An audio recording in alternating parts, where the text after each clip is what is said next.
Hey, how's it going, everyone? We're gonna do a little pico de gallo, but we're gonna twist it a little bit with a tropical fruit, a little bit of mango.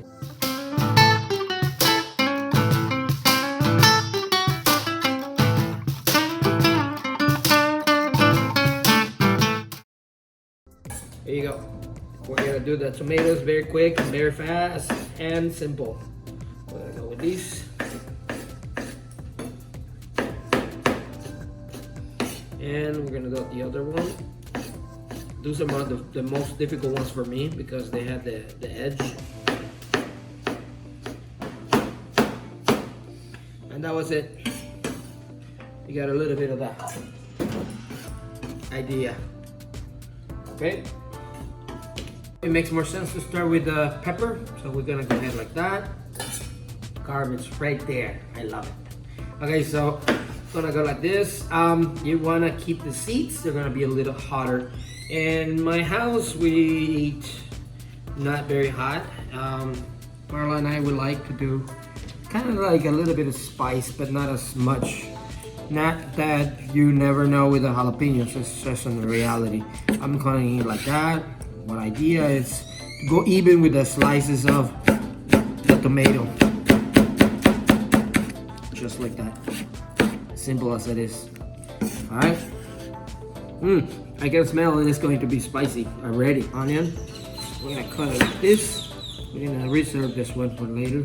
We're gonna cut like this. We're gonna cut like this. We're gonna peel this off. And don't you love it?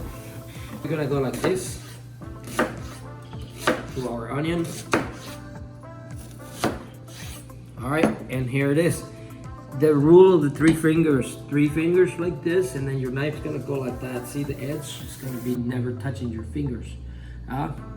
That's the way we're gonna cut the onion. You get that? Flip it up. Voila, you got a whole half onion, chopped and nice. There you go. Some people might go on top of that, and I won't. The more cuts you get in your onion, the more possibilities to make you cry. So don't cry, babies.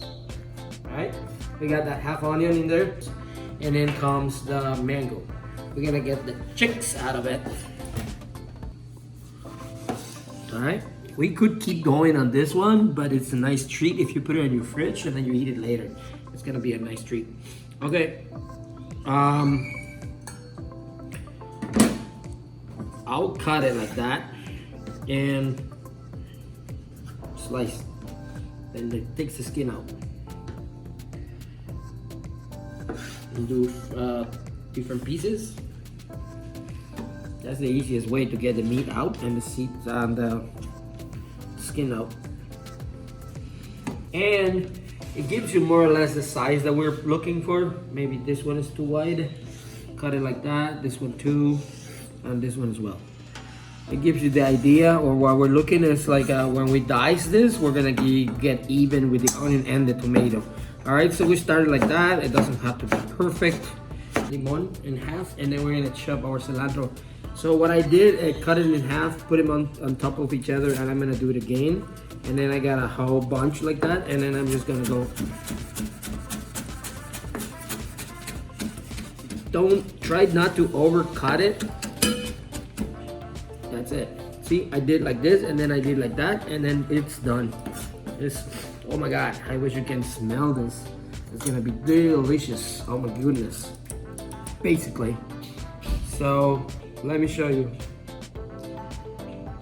Our salt, I'm using Himalayan salt. So that one is a little less salty. I don't know if you agree with that. Let us know in your comments. Is Himalayan salt a little less salty than regular sea salt?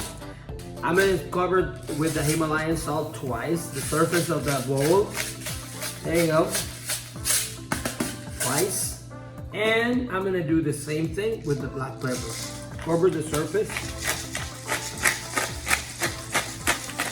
This goes one circle, and we're gonna do it again.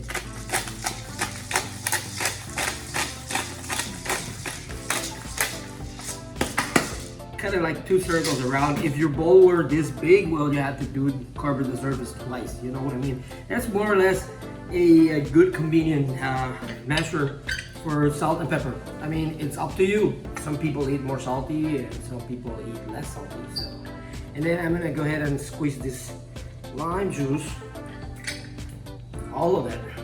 You know, it's Mexican.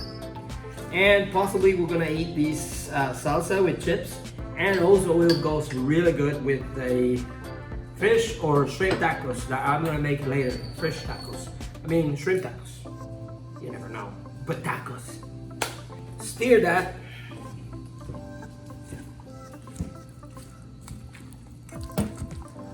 Fabulous tropical Pico de Gallo with a little bit of mango, and there you go, habaneros. That's a perfect salsa for anything. Watching TV, football, taking it out of the beach, or just get it onto your tacos, or I don't know, with a cold beer. That'll be real good.